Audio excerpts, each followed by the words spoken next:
Welcome to another episode of the Mods, Mohawks and Moshpits.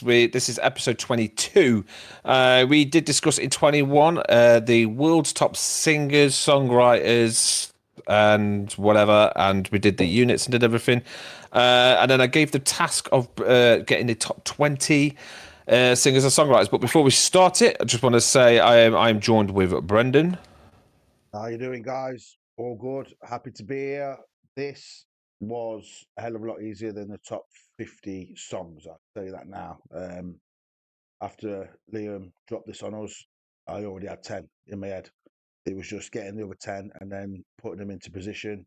But yeah, looking forward to this. It was there'll be one or two surprises in there for the boys and the listeners, I think. But yeah, thoroughly enjoyed this task again. Awesome. And we're joined with Robbo. I'm just going to say, Liam, I've done more homework for you than I have the entire time I was at school. Good. So thanks for that, mate. Yeah, it was a lot easier than the last time, but it made me think a bit more because it wasn't about what you're enjoying anymore. It's about who influenced you. Yeah. From that certain person, band. It wasn't the band, it was the person. Yeah. So yeah, I quite enjoyed this one, to be fair. Yeah, I did. It was like Brent said, it's a lot easier, hell of a lot easier than it was picking your songs. Top songs was the hardest thing, but this was a piece of piss. Surprisingly, I didn't know my number one. I didn't think he would be my number one, but I am surprised that he is, and I'm actually quite happy with it. So I'll go through my top 20. We will start with number 20, Kyle Faulkner, from The View. Number 20, Yeah, straight no, up. yeah. Yeah, He's a great. I mean, he's a great singer. We played with The View. Brilliant live. Just fucking, he's got so much energy. I don't know a bit now. He's a bit old now. But yeah, it was quite good. Number 19, Jordan Pundik from Newfound Glory. Nice one. Fucking brilliant band. Absolutely brilliant. Saw him at Rock City. Seen him a few times. I want to say I was going to talk to you about this, but I might as well do it while we're. Oh, no. No, what's up? Newfound Glory, because you two kept going on about them all the time about how good they were. I don't know what it is, mate, but I put them on Spotify on the way to work, and it just reminded me of Blink-182. American Pie, yeah. Just They are that era. I tell you what, I'll send you some Newfound Glory stuff. Let me send you some, and I bet you any money it'll blow your mind. Yeah, like they do acoustic stuff. Listen. Yeah, and listen with an open heart more than all else. But I mean, if you listen to the normal stuff, you won't like it. But if you listen to the stuff where they did like, they did the Karate Kid covers, they did like a movie album, and they just did all the songs off the movies, and they did like the Karate Kid and Top Gun, and and they just great band. But I mean, to see him live, Jordan Pundik is like, even now he jumps around the fucking stage, he bounces around, he's just amazing, especially at his age. He's so good. You guys probably never heard of this guy. He's Andrew McMahon from Something Corporate and Jack's Mannequin. Never heard of that. No. Great band. Saw them in I got the last ticket. So I literally got to Rock City to pick up the last ticket, and they went, "Do you want the ticket?" I was like, "Yeah." And they went, "Right, it's yours." On the phone to someone, sorry, ticket sold out. I was like, boom, got the last one. And fucking brilliant. I've never, ever, I mean, to be honest, he should have been a bit higher, but there was quite a lot of good contenders in it. But yeah, he was just phenomenal. Like, he didn't have his shoes on, he brings his piano with him everywhere, which is like an old wooden piece of shit. It's just, you could tell it's been trashed and been on tour with him, and he was just playing. Didn't think about the crowd, wasn't trying to entertain the crowd, but he was just put his heart into it. And then bless him, had leukemia, left the band, nearly died, and then created a band called Jack's Mannequin, and just again, he's amazing. Really good. Number 17, Post Malone. Sorry, but that guy. Really? That influential to you, is he? Yeah. Well, mate, he hits me in the feels. Like, he sings about, I mean, again, I don't drink, and I went through a lot to not drink. I mean, now I'm like, 7 months sober? Fucking nice, man.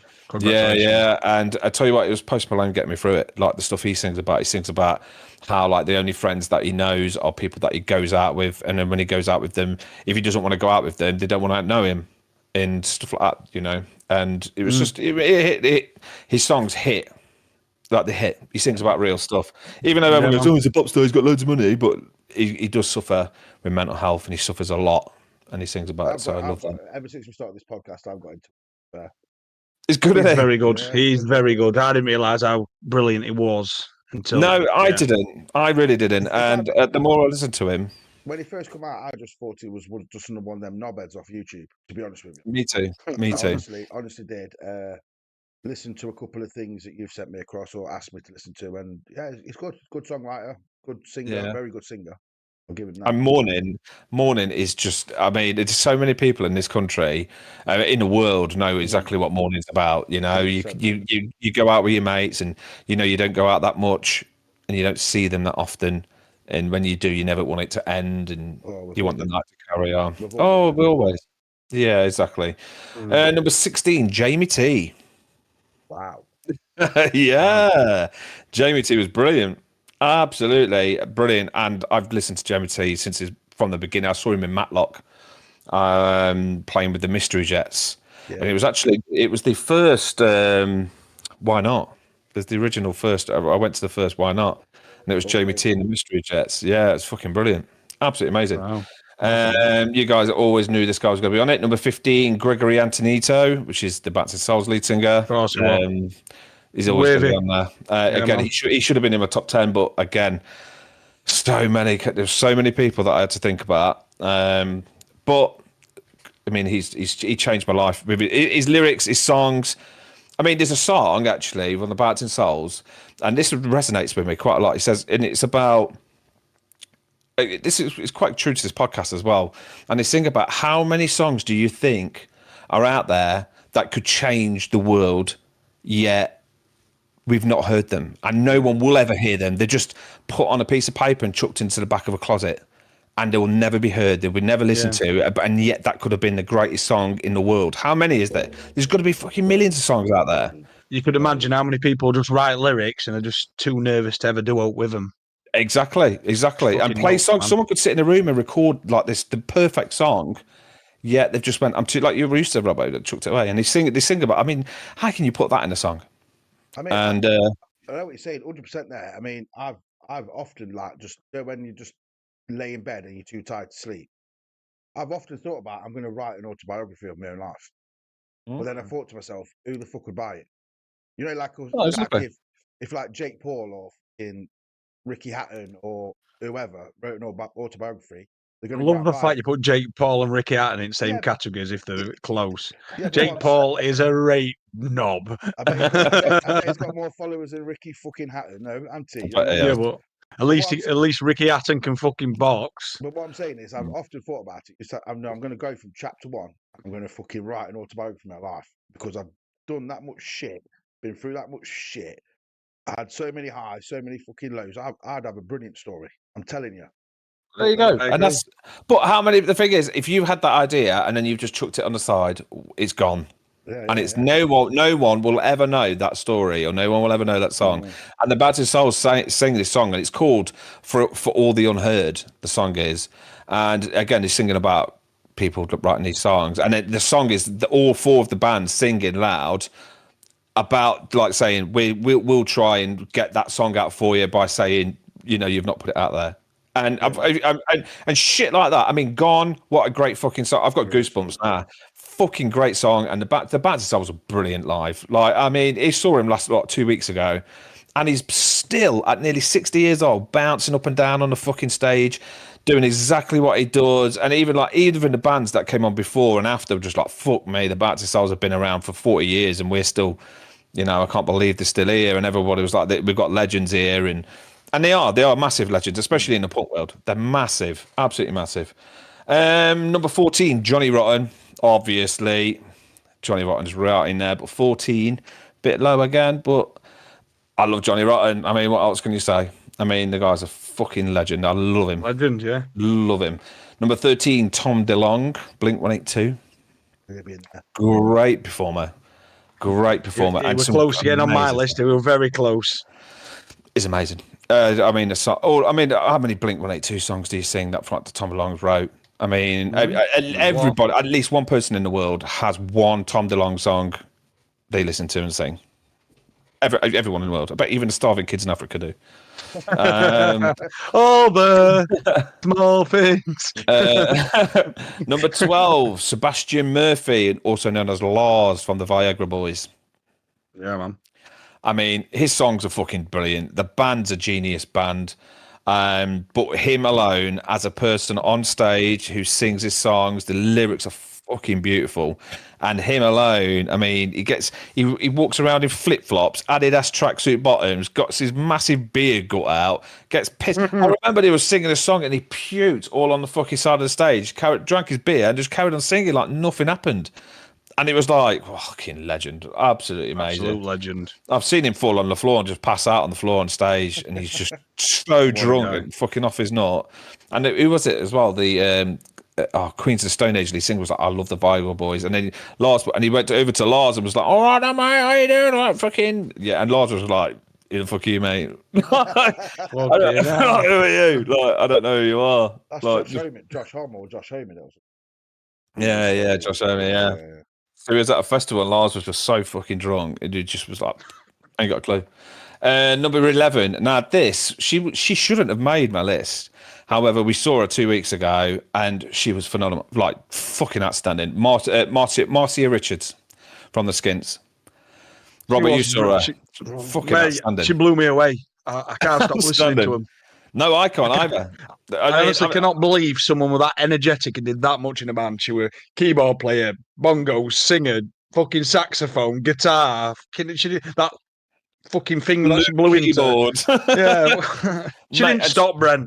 Honestly, no, she was fucking all over the stage. She was all over like the stage. Her voice is amazing. The songs that they write for the Skints as well. Did you know they're the world's #1 reggae band? I didn't know that either. I didn't know that. Yeah, they've won all the reggae awards and everything.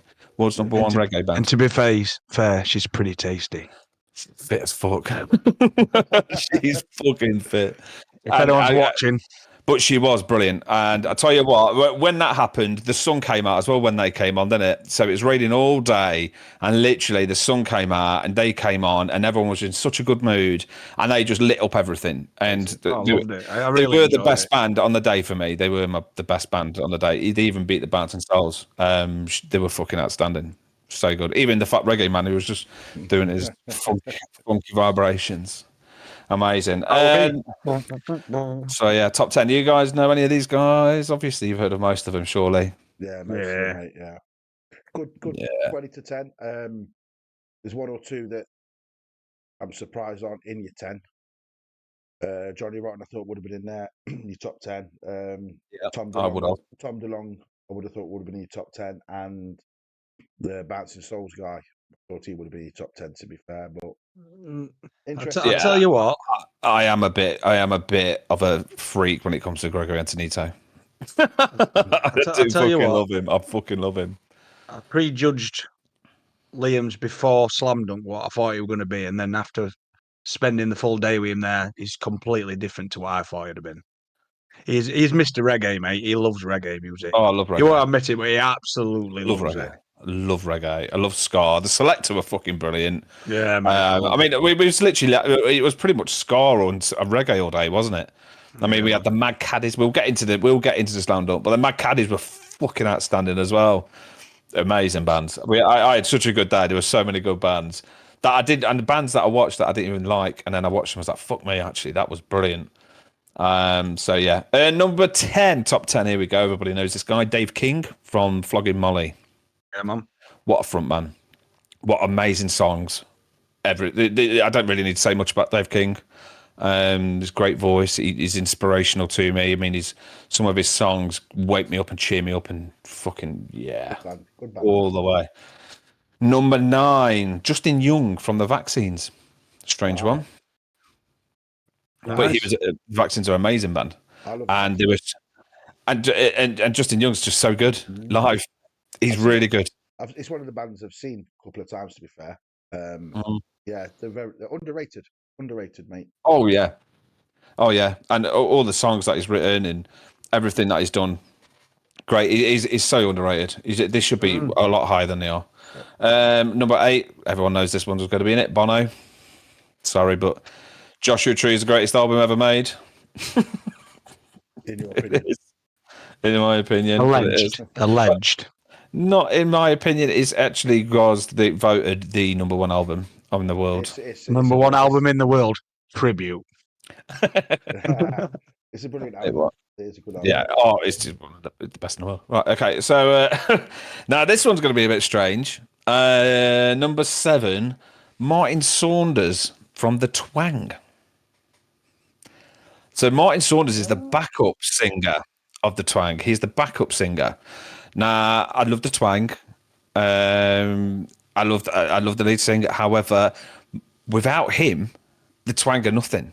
Yeah. I see the Twang every year, I agree. and it is just not the same without Martin Saunders. He brought energy to the stage. He wrote loads of the songs, all the good songs as well, like Either Way and Barney Rubble, and he wrote most of the good songs. And he's back in. I watch him when I go to the Twang. I used to watch Martin Saunders, and to me, he's one of the best in the world. To me, There you go. Another underrated band.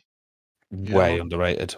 But again, as soon as they lost Martin Saunders, they just went downhill. They did, because the backing singer now is what's her name, Christy or Christy Austin, Chris Austin. Just with them two for the Jewelry Quarter and is it Wide Awake, the second album? Yeah. They're prolific albums, aren't they? And then Amazing. everything after When that, he goes, everything was a bit after that was a bit because they kicked the guitarist out first, and the name of the band was the Twang, and the reason they called the band the Twang was because how good their guitarist was, and their riffs are fucking brilliant. But the guitarist, they're pretty special to be fair. Yeah, they really are, and they kicked the guitarist out, and then Martin Saunders was like, "This isn't right without him. It's not the same." So Martin Saunders left, and then the guy with the guitar came back, and now they've got a woman backing singer taking over Martin Saunders, and it's not working. So they've just taken on another guy who's on the tour this year, which is his name's Rio Hernandez or something like that, who's taken over Martin Saunders. So they've got a backing singer of a guy and a woman. And it's like, guys, just fucking get Martin Saunders back. Get the old band back together and you'll fly again. Yeah. But they're just not. They're not. Yeah. But Martin Saunders made the Twang, and to me, the Twang are one of the best and most underrated bands in the world. Number 6, Billy Idol. Do I need to say more? I mean, I've seen him live. Just, oh God, it was so good. A guy who, the only person on this list who I haven't seen, Sid Vicious, is way up there with number 5. Wrote one song. Actually, his missus wrote it ish. They both kind of wrote it, but he was like, the influence that he had on that song was, nah, it's too puffy. I want it to fucking smack people in the mouths, like fucking headbutt them, and and his inspiration into that song, and you can feel it. You can feel all his anger. You can feel everything that he's about is in that song. Obviously, he's passed. And what a front man! I mean, who gets his bass get turned off and then scratches get me drugs, because they wouldn't give him drugs on the tour, so he scratched "Get Me Drugs" with a blade, sliced it all into his fucking belly, and got drugs. I mean, what a man! And got off his fucking nut. Do you know what I mean? It's like, have you heard the story of him with the bouncer in America? They had so when he was in America, they needed protect because they had so many death threats. And Sid Vicious was like, fuck it, I don't give a shit about fucking death threat. I'll knock all the Americans out. And they had this bouncer called, I think his name was Amy. And Sid was like, and he was something like 6'10", and he was 5 times the size of Sid. And Sid was like, right, I'm going to go and get some drugs. And he went, no, sit down. He's like, no, I'm going to get some drugs. You know who I am? I'm Sid Vicious. And he went, sit down. Sid went, all right. Bang, knocked him. And this fucking, Alice was his name, not Amy, it was Alice. So Alice grabbed him against the wall, broke Sid's nose. Sid was like, you fucker. All right. Started walking to his seat, turned around, smacked him again. Alice fucking smashed him through the table. Sid got up and went, all right, you win. You're fucking big enough for me. Has anyone got a coffee? Someone just get me a coffee at least. And then sat down as nothing happened. I mean, that's fucking punk. rock. That's fucking, mate, that is fucking brilliant. And there's no more punk than that, is they getting your ass kicked and just sitting there like, no, it's happened. Fine. No, you win. Exactly. I'm not getting on that plane with those lot. I'm going to get a fucking coach and just did heroin for 4 weeks. Just it's amazing. Amazing. But yeah, I could talk Sid Vicious all day. Number 4, Tim Armstrong. Oh, yeah, always going to be there for you. Yeah. I mean, I've seen him live. Fucking God knows how many times. Met him outside Rock City drinking a bottle of JD, sitting with a bunch of tramps. Yeah. Just always been punk, still always on the road, still fucking doing it the old school way, just drinking all day, and makes money doing it. He makes a lot of money. He's one of the highest paid punks. He does runs Black Cat Records. No. So if any, so yeah, top 3. So you guys obviously predicted all this, yeah? Yeah, well, Some of it, I wouldn't say some of it, everyone, but yeah, yeah. a lot of it, what I thought were going to be there is. Yeah, that's what I mean. It's quite easy considering the songs. Number 3, Pete Doherty. You Well, said that Doherty. you were going to be in. Yeah, number 3. Twisted and torn with him, but his lyrics, frontman himself, his voice is brilliant. He's a poet. He's a gem to me. He's like he sings in his song "An English Rose." He is an English Rose. He's one of the greatest poets of all time. That's a great song. That is Blasted English It's Roses. Fucking love amazing, that song. absolutely amazing. I mean, how many songs can you set? No, like Pete's just done hundreds of songs, hundreds, and he's like I said, he's a poet. It's the music and the lyrics are just it's poetry, and there's not many people in the world that can actually turn that into a song. At all. Poetry is difficult. Number 2, Shane McGowan. Always going to be there, wasn't he? Shane was, again, the greatest songwriter in the world ever, in my opinion, ever. Performance is amazing live. It just didn't beat number 1, and I don't know why. I'm intrigued now. I really am intrigued. Yeah, because I was thinking Pete, Shane 1 and 2. Yeah. To be honest, so if I'm being honest, I can't even fathom who one might be, and I'm thinking Could we name it? Could we name it? You get one guess each. One guess. You won't get it because I didn't get it, and I was like, "Fucking." Actually, I tell you what, I've read all the top 10 biography apart from Dave King, because I don't think he's got one. But I've read everyone else's biography apart from Martin Saunders as well. He hasn't got one, but I have read loads of stuff about Martin, why he quit and stuff. But I have read everyone else, and Sid Vicious didn't live long enough to get a fucking, a biography. But there is one out there. Living the dream, mate. There is one out there of Sid, which I recommend reading, by the way, because it's fucking awesome. It is just fucking awesome. I mean, have you guys? I'll tell you about it in a minute. But yeah, my number 1. Do you want to guess?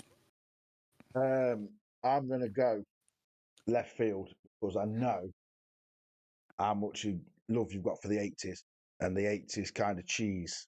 I'm in the right direction. No, right. I'll leave it there then. No, there was so many 80s people that I did throw out. Yeah. If I did a top 50, I think the top 30 would have all been 80s singers. Yeah. So yeah, these are all people that I've personally done something for me in my life. Apart from Marcia Richards, but she was just so good live. She gave me a memory that I'll always remember. You know what I mean? Oh, yeah, man. Is it anything to do with the film? No. Right, I'm fucked then. So my number 1, Steve Jones, the Sex Pistols. Right, I didn't expect it. He wrote most of the Sex Pistols songs. The guy on stage, I mean, he sat down live on TV, told the guy on it to fuck off, called him a ponce, like fuck off. When he started with the Sex Pistols, he was the lead singer, and got stage fright. And then they brought Johnny Rotten in, and then they gave him a guitar, and he couldn't play guitar. So he for 5 days he took speed. Stayed up for 5 days straight. What a guy! And then when he came to band practice, he was like, "Oh, you're right there. You ready for band practice?" He went, "Band practice? It's Wednesday, mate. It's fucking Friday." And he's been sat there for 5 days on speed. It's like, well, no, it's from Saturday to Friday, so 6 days. And he sat there, went out Saturday night, did speed, and then learned to play guitar. No sleep. Yeah, exactly. And then he came from his dad left, his mum beat him, his stepdad beat him. He came from a council estate. He used to rob people. He used to nick things off stage for the band. Even though they had like a number 1 hit, he still used to go and nick stuff. He just loved nicking. He even says it in his autobiography. I just love nicking. I just nick shit because I'm good at it and I like it. A kleptomaniac then. Yeah, exactly. And live on stage, I mean, I've seen Steve Jones live. him and Glenn Matlock, it was fucking awesome. And he's so good at guitar now. I mean, he's influenced so many people, and he helps out loads of albums. I mean, he's done he's done stuff with Flogging Molly. He's done stuff with like Tim Armstrong. He's done stuff with everybody, not just punk bands, like even the top like guys in the charts now, like the 1975. He's done loads. But for me, the Sex Pistols obviously is a top band for me, and Steve Jones. Just fucking way up there. I mean, a man who does fucking 5 days on speed to learn guitar. That's my kind of guy. Yeah, he helped Sid write his number one song as well. You know, he shagged Chrissy Hines. She was all right back in. She was. He shagged what's her name? Nancy Spungen as well. So she cheated on him. She cheated on Sid. And he turned around and said to Sid, it was like, while Sid was off his nut, he went, I've shagged Nancy, she's a slug. A slug. And he went, you what? And he went, Nancy's all right, isn't she, mate? You know, he told him, but then he said he didn't. And then there was a story which really, this is what really got me into Sex Pistols, and this is what I love about Sid and Steve Jones and Johnny Rotten as well. So they were all about the working class. All of them were. And they were from work. They were there. They were around when the miners' strikes and the steel strikes and all the shit that was happening in England, and the Conservatives were selling a house and fucking a country up like they have done now. And they rose. And on Christmas Day, I think it was in Grimsby, of all the fucking places. I think it was Grimsby. I don't know, but it was a shithole of a town. Maybe Huddersfield. You know, it was a fucking dive. And on Christmas Day, they played a kids' party. Nice, man. The Sex Pistols played a kids' party. It's not really kids' music, though, to be honest. They love I thought that. I thought, why is it gone to kids' party? And then if you look at the photos, and they were just saying, it's not because of the music and what we talk about and everything in music. It's because we're working class and we get on with the working class, and the working class love us. You know, they went to prison and played in the prison, and everyone loved them. Because because it's the working class. So anyway, Steve Jones, number one. Never mind the bollocks guy. Changed our country forever. And Steve Jones for me is. I'm dead shocked because I fucking love him, and watch Steve Jones live play his guitar and everything. Fucking awesome, absolutely awesome. So yeah, they're my songs. What songs? They're my guys. So yeah, what do you guys think of it? Not overly surprising, really. I would have thought one or two would have made your top 10 that didn't make the top 10, but then once you've told us your top 10, then I can kind of see it, because, you know, even though it might have been an easy homework task for all three of us, trying to put them in 1 to 20, that's probably been the difficult thing for me. So yeah, it was easy for me to find the top songwriters, but then to put them in like a 20 to 1, that was the difficult thing, because obviously you have to think about all certain different kind of things, don't you? And I mean, I know there was going to be people in there that you put in, Liam. You know, I said this to Robbo today at work.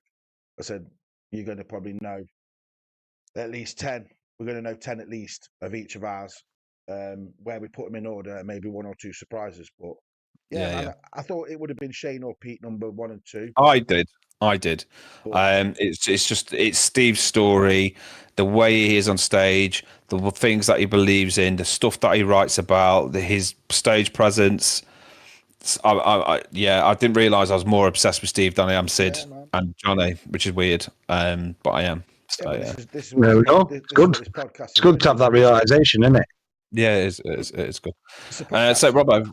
Yeah, exactly. What about you, Robbo? What did you think?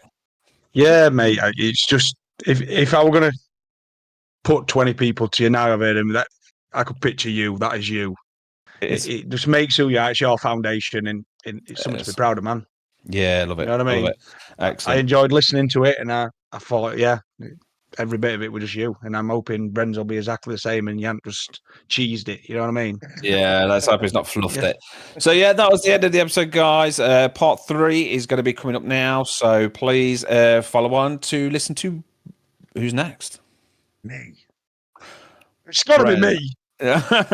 So Bren's or Robbo's, I don't know. We'll flip a coin. To listen to whoever's next on part 3. And yeah, thanks guys for joining me, and everyone, thanks for listening. Take care. Comb your hair. Now fucking do one.